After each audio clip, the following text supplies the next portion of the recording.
নমস্কার বন্ধুরা, এখন বাজে সকাল 7টা। তো 7টার সময় আমি উঠে গেছি। উঠে যেটা আমি করি, দরজাটা খুলে বাইরে বেরিয়ে গাছটা দেখছি। তো প্রায় 3-4 দিন পরে একটু রোদ্দুর উঠেছে। তো এই গাছটা আমি লাগিয়েছিলাম অনেক দিন আগে। তো পাতাগুলো হলুদ হলুদ হয়ে গেছে, দুটো উচ্ছা হয়েছিল, সেগুলো খাওয়া হয় মানে পচে গেছে। যাই হোক, এত সুন্দর ওয়েদার, তাই যত জামা কাপড় ছিল আমি সব মেলে দিয়েছি। আর কিছু জামা কাপড় আমি কেচে মেলেছি। তো এখন সবাই শুয়ে আছে। তো আমি কি করব, আগে মাংসটা আমি বের করে নিয়েছি, কারণ ফ্রিজে রাখা মাংস একটু শক্ত হয়ে থাকে, মানে বরফ ছাড়ানোর জন্য টাইম লাগে। তো এটা করে, যেটা আগে আমার মেন কাজ, আমি ফ্রেশ হয়ে তারপরে মুখটা ধুয়ে নিচ্ছি ফেস ওয়াশ দিয়ে। এই ফেস ওয়াশটা আমি ডক্টরের কাছ থেকে নেওয়া, কারণ হচ্ছে আমার মুখে কিছু দাগ উঠেছিল, সেই দাগটার জন্য। তো ফ্রেশ ওয়াশ দিয়ে মুখটা ধুয়ে তারপরে আমি এই ক্রিমটা, মানে এই ওষুধটা লাগিয়ে নিচ্ছি। এটা হচ্ছে আমার ঘুম থেকে উঠেই আমার করতে হয়, যেহেতু মর্নিংয়ে এটা। তো তারপরে আমি আর কোনো মানে স্কিন কেয়ার করি না, মানে অতটা টাইম পাই না, যেহেতু আমার সকালবেলার দিকে এইটাই একটা টাইম, ফাঁকা টাইম, সবাই শুয়ে থাকে, আমি এটা করে নিই।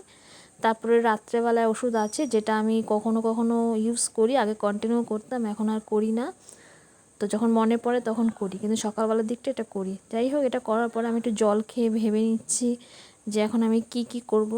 তো ঘুম থেকে উঠেই কিন্তু সকাল সকাল যা ওয়েদার, তাতে 1 কাপ চা আগে দরকার। তো চাটা আমি বসিয়ে, চাটা হয়ে গেছে, তো চাটা ছেঁকে আমি প্রেশারে একটু ভাত বসিয়ে নিয়েছি, কারণ আবার হাজব্যান্ড বেরাবে। আর একটু ওদের জন্য ওটস করে নিয়েছি। তো ওরা উঠে গেছে, ওরা ওটস খেয়ে চলে গেল।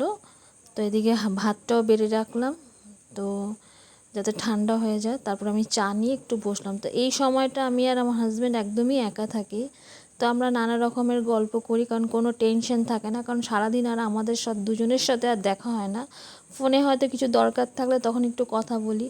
তারপরে ও আসার পরে টিভি, ফোন এইসবই নিয়ে থাকে।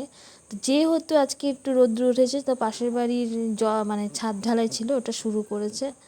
তো আমি একটু, হাজব্যান্ড খেয়ে বেরিয়ে গেছে, তো আমি একটু আলু চচ্চড়ি করে নিয়েছি।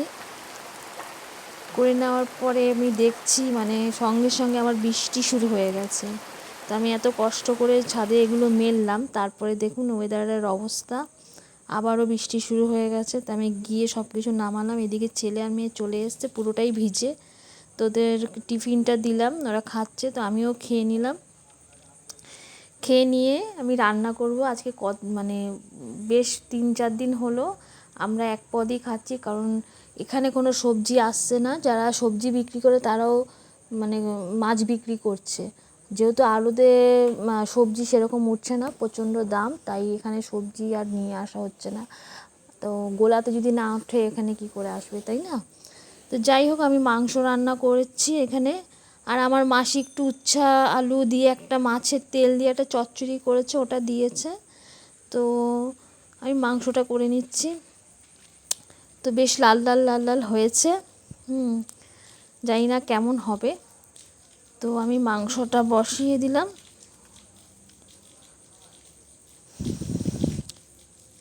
তো এক পদ দিয়ে মানে খেতে পারে না, আমার হাজব্যান্ডও খেতে পারে না, আর আমার হাজব্যান্ড অত মাংস খায় না। যাই হোক, মাংসটা আমার হয়ে গেছে প্রায়। তো ওরা যেহেতু বৃষ্টিতে ভিজেই এসেছিলো, তো ওদের খেতে দিয়ে দিলাম। তো ওরা স্নান তো হয়েই গেছে। তো বন্ধুরা, ভালো লাগলে লাইক, শেয়ার, কমেন্টস করবেন। টাটা।